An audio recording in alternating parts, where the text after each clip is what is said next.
अस्सलाम वालेकुम students, welcome to maths learning platform. आज हम एक्सरसाइज 3.3 स्टार्ट करने जा रहे हैं। लास्ट वीडियो में हमने एक्सरसाइज 3.2 तक जो है अपने लेक्चर्स को कंप्लीट कर लिया था और ईच एंड एवरीथिंग मैंने आपको अच्छे से एक्सप्लेन की थी। लेकिन फिर भी अगर आपको कोई कन्फ्यूजन है तो आप कमेंट्स में ज़रूर पूछा करें और अगर आपको अच्छे से समझ आती है तो वो भी लाजमी बताया करें। तो चलें बिना किसी टाइम वेस्ट किए हम अपना जो आज का लेक्चर है वो स्टार्ट करते हैं। आज का जो हमारा टॉपिक है वो हमने पढ़ना है ऑर्डर्ड पेयर कि ऑर्डर्ड पेयर क्या होता है। ठीक है, ऑर्डर पेयर की सबसे पहले डेफिनेशन पढ़ते हैं। Pairs of two numbers in which order of number is not invertible.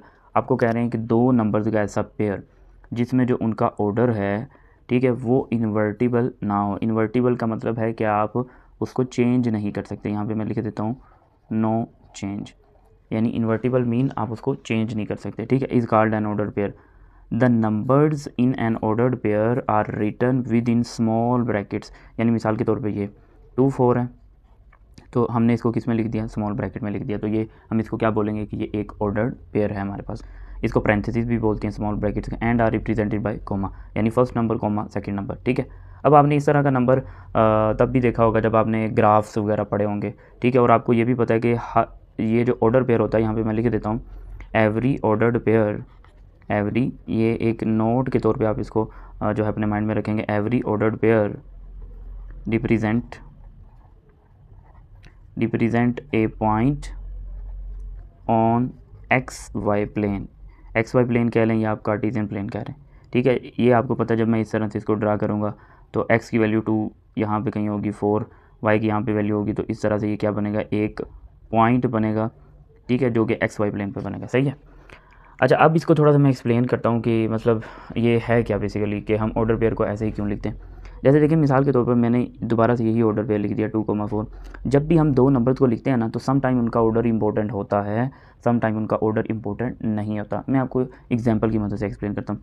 For example, मेरे पास एक क्वाड्रेटिक एक्सप्रेशन है, ठीक है, और इक्वल टू 0 है, यानी ये क्वाड्रेटिक इक्वेशन है। ठीक है, ये अभी कैसे सोल्व करना है इसको, ये सारी चीज़ें जो है अभी जब हम चैप्टर 4 पढ़ेंगे वहाँ पे मिड टर्म ब्रेकिंग सीखेंगे तो वहाँ पे आपको जाके आइडिया होगा कि इसकी मिड टर्म ब्रेक करके कैसे इसको फैक्टराइज करते हैं। लेकिन अभी फ़िलहाल मैं इसको डायरेक्ट लिखूँगा तो इसके जो फैक्टर्स आएंगे वो ये आएंगे 4 और 2, यानी इन दोनों का मल्टीप्लाई करेंगे तो 8 आ रहा है, इन दोनों को ऐड या सेपरेट करेंगे तो -6 आ रहा है। इस तरह से x कॉमन आ गया, x -4, -2 कॉमन आ गया, x -4।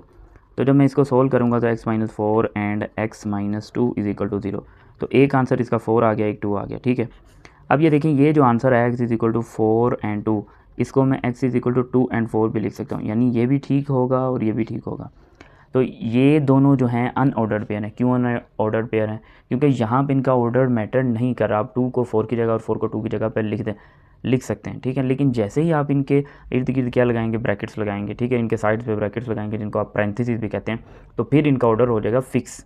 ठीक है, इस वजह से हम इनको ऑर्डर पेयर कहते हैं। और थोड़ा सा डिटेल में आप समझ लें, मिसाल के तौर पर ये हमारे पास एक्स वाई प्लेन है। ठीक है, यहाँ पे जी मैं कह देता हूँ कहीं पे 2 है और इधर 4, इसी तरह यहाँ पे मैं कह देता हूँ ये 2 है और यहाँ पे 4 है। तो सबसे पहले जी हम ये वाला पॉइंट रिप्रेजेंट करते हैं इस एक्सिस पे और फिर ये वाला पॉइंट आपको पता है जो पहले लिखी होती है वैल्यू वो एक्स की और ये वाई की, और ये इसी तरह ये एक्स की, ये वाई की। तो पहले ये वाला ऑर्डर पेयर बनाते हैं हम। ठीक है, तो 2,4 का मतलब है एक्स की वैल्यू 2 होनी चाहिए और वाई की वैल्यू 4 होनी चाहिए। एक्स की वैल्यू कितनी होनी चाहिए, 2, और वाई की 4। तो जब आप इस तरह एक्स की वैल्यू 2 और वाई की वैल्यू 4 इनको ज्वाइन करेंगे तो आपका ये जो पॉइंट है इधर बनेगा। हर ऑर्डर पेयर किसको शो करता है, एक पॉइंट को, यानी ऑर्डर पेयर को आप पॉइंट भी कहेंगे। ठीक है, उसके बाद देखें 4,2, एक्स की वैल्यू 4 और वाई की 2, तो ये आपका ऑर्डर पेयर यहाँ पे बनेगा कहीं। अब आप खुद बताएं कि क्या ये दोनों आपको सेम पोजीशन पर लग रहे हैं? सेम पोजीशन पर नहीं है। तो यहाँ से आपने एक MCQ याद रखना है, और ये बात भी अब आपको क्लियर होगी कि ये जो वर्डिंग लिखी थी डेफिनेशन में, pairs of two numbers in which order of number is not invertible. ये देखिए मैंने इनको इन्वर्टिबल किया, यानी इसको इसकी जगह पे लिखा, इसको इसकी जगह पे लिखा। तो पहले इसकी पोजीशन ये थी, अब इसकी पोजीशन देखें यहाँ पे आ गया, यानी पहले x की वैल्यू 2 थी, अब x की वैल्यू क्या होगी 4। पहले y की वैल्यू 4 थी, अब y की वैल्यू क्या होगी 2। चेंज होगी, जब वैल्यू चेंज होगी तो पोजीशन भी चेंज होगी। लेकिन जैसे ही आप विदाउट ब्रैकेट लिखेंगे तब ये दोनों सेम ही कंसीडर होंगे। आप 2,4 पढ़ें या 4,2 पढ़ें, वो एक ही बात है और दोनों करेक्ट होंगे। इनको बोलेंगे अनऑर्डर्ड पेयर और इसको बोलेंगे ऑर्डर पेयर, और इनको ब्रैकेट्स में लिखेंगे और कॉमा लगा के। ठीक है, तो यहाँ से हमें एक बात पता चल गई कि 2,4 इज़ नॉट इक्वल टू 4,2। और इन जनरल भी आपने याद रखना है, इन जनरल ये MCQ में पूछा जा सकता है कि क्या A, B इक्वल हो सकता है B, A के। तो हम बोलेंगे कि A B order pair does not equal to B, A। ठीक है, तो आई होप ये आपको ऑर्डर पेयर की डेफिनेशन क्लियर हुई होगी। नेक्स्ट चलते हैं जी। नेक्स्ट हमारे पास टॉपिक है equality of two order pair, यानी दो ऑर्डर पेयर इक्वल कब होंगे। ये तो मैंने बता दिया ना कि इक्वल नहीं होंगे। क्यों नहीं इक्वल होंगे? तो कि वैल्यूज सेम नहीं है। अब ये है कि दो ऑर्डर पेयर हमारे पास इक्वल कब होंगे। Two order pairs A, B and C, D are equal if, अगर A इक्वल हो C के एंड B इक्वल हो D के। और इसी डेफिनेशन को यूज़ करते हुए हमने अपनी एक्सरसाइज 3.3 का क्वेश्चन नंबर 1 सोल्व करना है। देखें कब ऑर्डर इक्वल होंगे एक दूसरे के, जब कोमा से पहले वाला जो नंबर है वो कोमा के पहले वाले नंबर के इक्वल हो, कोमा के बाद वाला नंबर कोमा के बाद वाले के इक्वल हो। अगर मैं आपको सिंपल सी एग्जांपल में जैसे ये लिखा हुआ है 2,3, तो ये इक्वल होगा 2,3 के। जैसे देखिए 2 = 2 है 2 के, 3 = 2 है 3 के, इस तरह से। ठीक है, अब इन क्वेश्चन को हमने सोल्व करना है। ये देखिए find the values of the unknown, unknown की वैल्यू फाइंड करनी है। एक्सरसाइज 3.3 का क्वेश्चन नंबर 1 है। ठीक है, तो अब देखें ये एक ऑर्डर पेयर है, इसी तरह ये एक ऑर्डर पेयर और उनके दरमियान इक्वालिटी का साइन है। ठीक है, तो हम यहाँ पे लिखेंगे बाय डेफिनेशन ऑफ किसकी डेफिनेशन यूज़ करेंगे? Ordered pair, by definition of ordered pair. तो वो डेफिनेशन क्या है? उस डेफिनेशन के अकॉर्डिंग मैं लिख सकता हूँ A = 7 एंड -B = 1, यानी कोमा से पहले वाला नंबर कोमा के पहले वाले के इक्वल और कोमा के बाद वाला नंबर कोमा के बाद वाले नंबर के इक्वल। तो A = 7, ये तो सीधी सीधी आपके पास वैल्यू आ गई। और B = ये माइनस आप इधर ले आए, ये इधर आके इससे मल्टीप्लाई हो जाएगा। या आप ऐसे भी समझ सकते हैं कि अगर आप दोनों तरफ मल्टीप्लाई कर लें माइनस से, क्योंकि आपने जो अननोन होता है उसको पॉजिटिव रखना होता है, तो इसलिए अगर उसके साथ कोई नेगेटिव साइन आए तो आप उसको दूसरी साइड पे शिफ्ट करेंगे। तो ये आपके पास A और B की वैल्यूज आ गई। ठीक है, अब सेकंड पार्ट करते हैं जी। सेकंड पार्ट में देखें अगेन इधर हम लिखेंगे बाय डेफिनेशन। ठीक है, और किसकी definition? By definition of ordered pair. Order pair की डेफिनेशन के अकॉर्डिंग क्या होगा कि 2A जो है वो किसके इक्वल होगा? -10 के। तो A = हो गया -10 डिवाइड बाई 2, A = -5। ठीक है, इसी तरह हम क्या करते हैं जी दूसरे ऑर्डर पेयर को, 2B + 3 = -B। तो 2B, ये जो -B है इस साइड पे आ गया तो इधर आके प्लस हो जाएगा, और ये 3 उधर चला जाएगा, उधर जाके माइनस हो जाएगा। 2B + B कितना हो गया? 3B, और यहाँ पे -3, तो B = -3 डिवाइड बाई 3। ठीक है, यानी ये 3 जो है इधर मल्टीप्लाई हो रहा है तो उधर जाके क्या हो जाएगा? डिवाइड हो जाएगा। ठीक है, तो ये B = हो गया -1। तो एक वैल्यू आपके पास ये आ गई और सेकंड वैल्यू ये आ गई। नेक्स्ट हम चलते हैं बाकी रिमेनिंग पार्ट्स की तरफ। हाँ जी, ये नेक्स्ट हमारे पास पार्ट नंबर 3 है। पार्ट नंबर 3 में भी देखें दो ऑर्डर पेयर जो हैं वो एक दूसरे के इक्वल हैं। एक ये ऑर्डर पेयर है और दूसरा ये ऑर्डर पेयर है। तो हम यहाँ पे लिखेंगे by definition of ordered pairs. ठीक है, कि ऑर्डर पेयर की डेफिनेशन के अकॉर्डिंग तो 2A - 4 किसके इक्वल होगा? 8 के, और 6 किसके इक्वल हो जाएगा? -B + 1 के, यानी कोमा से पहले वाला कोमा से पहले वाले के इक्वल, कोमा के बाद वाला कोमा के बाद वाले के इक्वल। तो अब इसको सोल्व करते हैं। मुझे A की वैल्यू चाहिए, बाकी सारी एक्स्ट्रा टर्म है उनको इधर ले आएंगे। 8 + 4, 2A = 12। तो 2 मल्टीप्लाई हो रहा है, इधर आके क्या हो जाएगा? डिवाइड। तो A = 6 आ गया। ठीक है, उसके बाद देखें ये 6 है, मुझे B की वैल्यू चाहिए। तो मैं क्या करता हूँ जी, B को इधर ले जाता हूँ, 6 को उधर ले जाता हूँ। आप ऐसे भी कर सकते हैं, 1 को भी इधर ला सकते हैं। ठीक है, लेकिन इसके साथ नेगेटिव है, मुझे पता बाद में भी इसको एडजस्ट करना पड़ना, इसलिए मैं पहले ही एडजस्ट कर रहा हूँ। तो -B इधर आके हो जाएगा पॉजिटिव और 6 उधर जाके क्या हो जाएगा? नेगेटिव। तो B = क्या आ जाएगा? -5। तो ये आपका पार्ट नंबर 3 भी सॉल्व हो गया, जिसका आंसर आपके पास आ गया A की वैल्यू 6 एंड B की वैल्यू -5। अब जी फोर्थ पार्ट इसका सोल्व करते हैं, वो भी आपको स्क्रीन पे नज़र आ रहा होगा। ये देखें ये एक ऑर्डर पेयर है, इस तरह ये एक ऑर्डर पेयर है। ठीक है, अब ये क्वेश्चन वो पहले वाले क्वेश्चन से थोड़ा डिफरेंट है। एक तो अननाउन के अकॉर्डिंग इक्वल है, इसमें जो अननाउन था AB है और इसमें XY है। तो इधर लिखेंगे बाय डेफिनेशन के, डेफिनेशन के अकॉर्डिंग हमने क्या करना है, और डेफिनेशन किसकी आ गई आप खुद लिख लीजिएगा ऑर्डर पेयर। तो x + 2y किसके इक्वल होगा? 2 के, और y - 3 किसके इक्वल होगा? 5 के। तो अब ये देखें ये आपके पास इक्वेशन एक है, लेकिन इसमें x भी अननोन है, y भी अननोन है। तो एक इक्वेशन में दो अननोन हो तो उनको फाइंड करना थोड़ा सा मुश्किल होता है। तो हम पहले इस इक्वेशन को सॉल्व करते हैं। x = ये हो जाएगा 5 + 3, यानी ये जो -3 इस साइड पे आके प्लस हो जाएगा। तो y = 8। अब ये देखिए मेरे पास इस सेकंड इक्वेशन से का आंसर मिल गया, y = 8। वो इधर पुट करते हैं, तो यहाँ पे लिखेंगे पुट y = 8। देन ये देखें ये अबव इक्वेशन क्या बनेगी? x + 2 और मल्टीप्लाई बाय y है ना, y की जगह क्या आ जाएगा? 8 आ जाएगा, = 2। तो x + 16 = 2, x = 2 - 16, x = -14। तो एक आंसर ये आ गया और सेकंड आंसर ये आ गया। ठीक है, अब हम करते हैं जी नेक्स्ट इसके पार्ट्स। अच्छा जी, ये हमारे पास पार्ट नंबर 5 है, इसको अब ध्यान से समझिएगा। ये भी ऑर्डर पेयर है, दो ऑर्डर पेयर हैं, एक लेफ्ट साइड पे लिखा हुआ है, ये एक पूरा ऑर्डर पेयर है और एक राइट हैंड साइड पे। ठीक है, अब इसमें भी हम क्या करेंगे, कॉमा से जो पहले वाला एलिमेंट है वो कॉमा से पहले वाले एलिमेंट, यानी ये इसके इक्वल हो जाएगा और ये इसके इक्वल हो जाएगा। तो हम यहाँ पर भी लिखेंगे बाय डेफिनेशन और किसकी डेफिनेशन, ऑर्डर पेयर की, by definition of ordered pair. ठीक है, ये आप रेफरेंस दें ताकि चेक करने वाले को पता चले, आपको पता है कि आप क्या चीज़ कर रहे हैं। तो 2x minus y is equal to 4 और y minus 3x is equal to 2। ठीक है, अब 2x minus 4 is equal to 2x minus y is equal to 4, इसको मैं इक्वेशन नंबर 1 कह लेता हूँ और इसमें मैं x को पहले लिख लेता हूँ और y को बाद में लिख लेता हूँ। यानी मैंने इसकी पोजीशन चेंज की, x को इधर लिख दिया, y को इधर लिख दिया। अब ये इक्वेशन नंबर 2 है। अब ये देखें, ये आपके पास दो इक्वेशन हैं और इन दोनों इक्वेशन में दो ही अननोन है। ठीक है, तो इनको सॉल्व करने के बेशुमार मेथड्स हैं। आप इनको इक्वेटिंग द कोफिशिएंट से कर सकते हैं, एलिमिनेशन मेथड से कर सकते हैं, क्रॉस मल्टीप्लिकेशन मेथड से, बहुत सारे मेथड है। लेकिन मैं यहाँ पे एक सिंपल सा मेथड यूज़ करूँगा, इक्वेटिंग द कोफिशिएंट। तो मैं यहाँ पे लिखूँगा बाय सॉल्विंग, लिखें तो ज़्यादा बेहतर, by solving above equations by using कौन सा मेथड, इक्वेटिंग द कोफिशिएंट्स। ये आपकी मर्ज़ी है, आपने लिखना होगा तो लिख दीजिएगा, नहीं तो चेक करने वाले को पता चल जाएगा। इक्वेटिंग द कोफिशिएंट का मतलब क्या होता है कि जो आपके पास अननोन है ना, आपने उनके कोफिशिएंट्स को इक्वेट करना है, फिर उनको ऐड या सब्ट्रैक्ट करना है जिससे वो रिमूव हो जाए।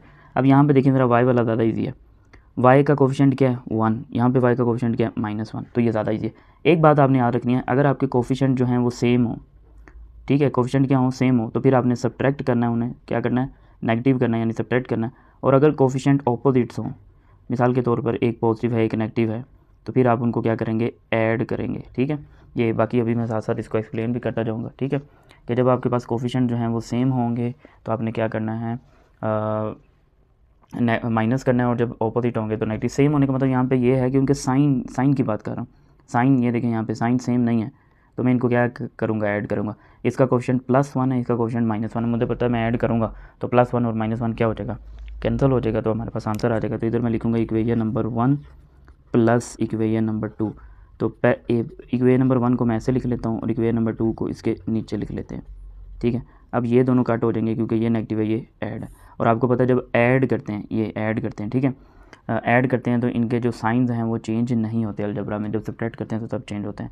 तो अब देखें इसका क्या आंसर आएगा, इन दोनों का आंसर आएगा -x यानी 2 - 3, और इसका आंसर आएगा 4 + 2 6। तो आपके पास यहाँ से x की वैल्यू आ गई जो कि आपके पास क्या है -6, ये आपके पास क्या आ गई, x की वैल्यू -6। यानी मैंने बताया था यहाँ भी कि अननोन के साथ नेगेटिव नहीं होना चाहिए। अब ये देखें आपने x की वैल्यू फाइंड कर ली। अब आपकी चॉइस है, आप इस इक्वेशन में पुट करें या इस इक्वेशन में पुट करें, जो आपको ईजी लगता है। तो मैं 1 में पुट कर रहा हूँ, तो यहाँ पे हम लिखेंगे put x is equal to -6 in equation number 1। तो इक्वेशन नंबर 1 में देखिए सबसे पहले क्या लिखा हुआ 2, तो मैं 2 लिख दूंगा। 2 के साथ x मल्टीप्लाई हो रहा है तो उसकी जगह मैं ये वाली वैल्यू लिख दूंगा, 2 × -6। फिर उसके बाद देखिए माइनस, फिर उसके बाद y, फिर उसके बाद 4। ये स्टेप बाय स्टेप आपने लिखना, दोबारा से देख लेंगे। देखिए सबसे पहले 2, फिर उसके बाद मल्टीप्लाई बाय x की जगह उसकी वैल्यू, फिर -y इज इक्वल टू 4। अब इसको सॉल्व कर लें, -12 और -y इज इक्वल टू 4। तो मुझे y की वैल्यू चाहिए, मैं y को उधर ले जाता हूँ, उधर जाके क्या हो जाएगा नेगेटिव, और 4 इधर आके क्या हो जाएगा नेगेटिव। -y उधर जाके पॉजिटिव होगा और 4 इधर आके नेगेटिव। तो -12 - 4 इज इक्वल टू, ये पॉजिटिव हो गया, तो -16 इज इक्वल टू y।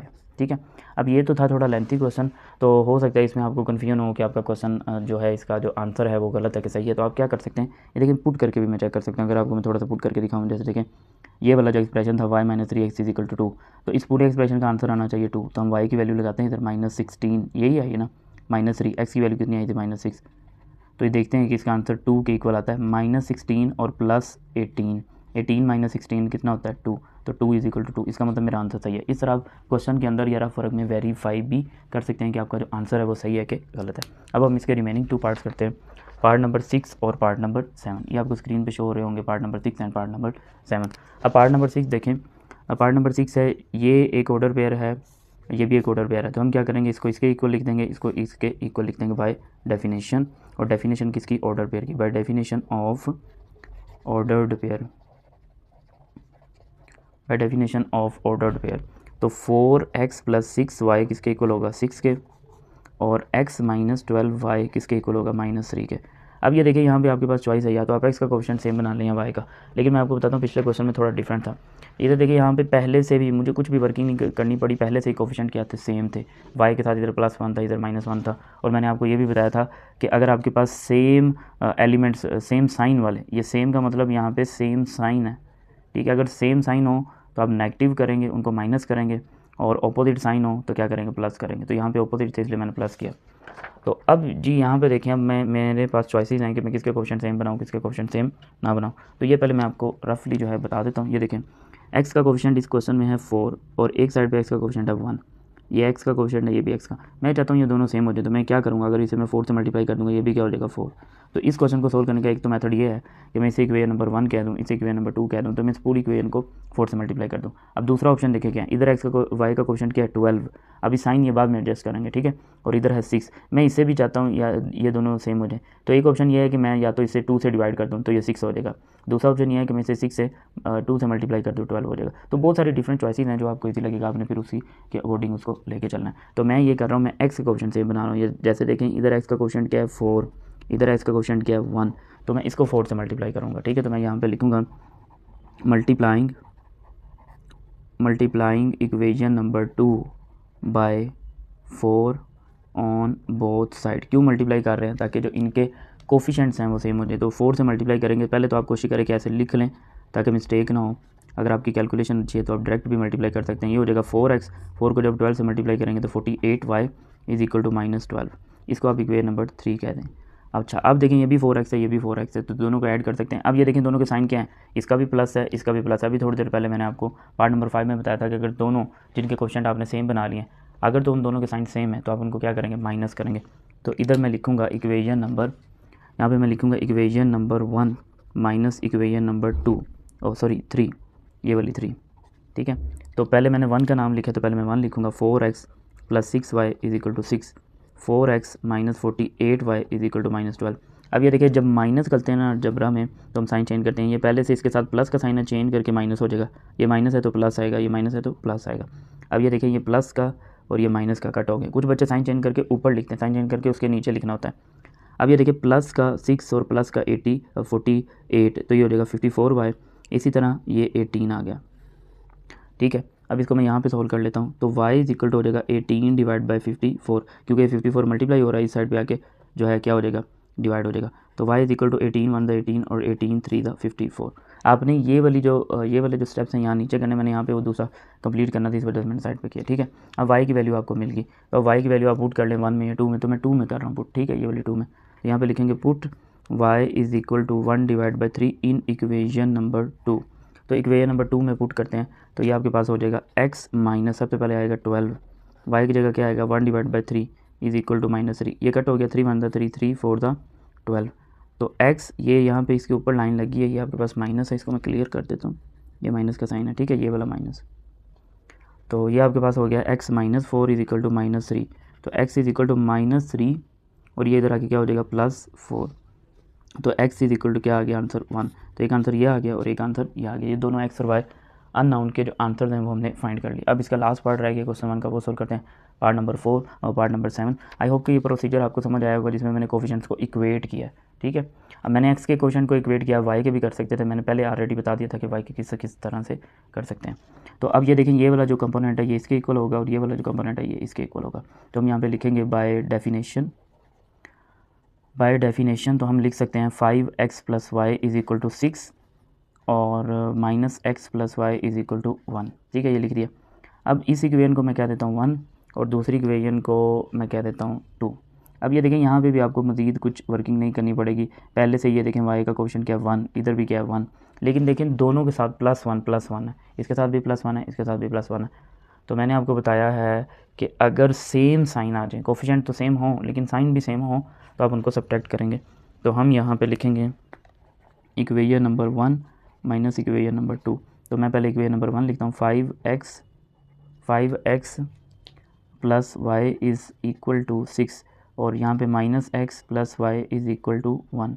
अब इनको माइनस करेंगे, तो जब माइनस करते हैं क्या होगा, साइन चेंज होगा, ये माइनस है तो प्लस, ये माइनस, ये प्लस है पहले से, तो चेंज करेंगे तो क्या हो जाएगा माइनस, ये अब कट हो जाएंगे प्लस का और माइनस का। तो 5x प्लस x कितना हो गया 6x is equal to 6 minus 1 कितना आ गया 5। अब ये देखें x की वैल्यू मुझे चाहिए, तो वो क्या आएगी, x की value x is equal to हो जाएगा 5 डिवाइड बाई 6, यानी ये जो 5 है मल्टीप्लाई 6 है जो मल्टीप्लाई हो रहा है उधर जाके 5 से डिवाइड हो जाएगा। अब ये वाली जो वैल्यू है मेरी चॉइस है, मैं इसमें पुट करूँ या इसमें, तो मैं 2 में पुट कर रहा हूँ। तो यहाँ पे लिखेंगे put x is equal to 5 divide by 6 in equation number 2। तो सबसे पहले क्या लिखा हुआ -x, तो उसकी जगह आ जाएगा -5 डिवाइड बाई 6 प्लस, फिर उसके बाद है प्लस वाई, तो plus y is equal to 1। अब y को आप इधर रहने दें, तो 1 + 5 डिवाइड बाई 6, ठीक है। अब इसको आप सोल्व कर लें, तो इसको जब हम सोल्व करेंगे तो इसका एलसीएम होना चाहिए, तो एलसीएम नहीं है तो एलसीएम आएगा 6। आप इसको ऐसे भी कर सकते हैं, पहले डिनोमिनेटर सेम बना लें। ये देखें इसका डिनोमिनेटर आपको पता है 1, तो एलसीएम दोनों का आएगा, यानी इसके डिनोमिनेटर में 1 और 6 का एलसीएम क्या आता है, 6 आता है। तो इस ऐड या सब्ट्रैक्ट करने के लिए क्या होता है कि इनके डिनोमिनेटर सेम होने चाहिए। तो 1 का टेबल आप कहाँ तक पढ़ें, 6 आ जाए 6, और इसी तरह इधर लिखा तो ऊपर भी लिखेंगे। तो अब देखें दोनों के जो फ्रैक्शन हैं डिनोमिनेटर में सेम हो गया, तो इसलिए मैंने 6 लिख दिया, ठीक है। अब यहाँ पे ऊपर आ जाएगा 6 + 5, तो ये आपका हो जाएगा 11 डिवाइड बाई 6। तो वाई का आंसर कितना आ गया, 11 डिवाइड बाई 6। आप चेक करना चाहते हैं आपका आंसर सही है कि गलत है, तो आप जो है इस गिवन एक्सप्रेशन में लेफ्ट हैंड साइड में पुट करके देख सकते हैं, ठीक है। तो आज का लेक्चर हमारा यहाँ पे कंप्लीट होता है। आज के लेक्चर में हमने क्या पढ़ा है, ऑर्डर पेयर की डेफिनेशन पढ़ी है, फिर इक्वलिटी ऑफ ऑर्डर पेयर क्या होता है, फिर उसी कॉन्सेप्ट को यूज़ करते हुए हमने एक्सरसाइज का क्वेश्चन नंबर 1 सोल्व किया। अच्छा, आपको हर वीडियो की डिस्क्रिप्शन में जो उस वीडियो से प्रीवियस वीडियो होगी उसका भी लिंक मिल जाएगा, जो उस वीडियो से नेक्स्ट वीडियो होगी उसका भी लिंक मिल जाएगा, और जो चैप्टर हम पढ़ रहे होंगे उस पूरे चैप्टर का भी प्लेलिस्ट का लिंक मिल जाएगा, ठीक है।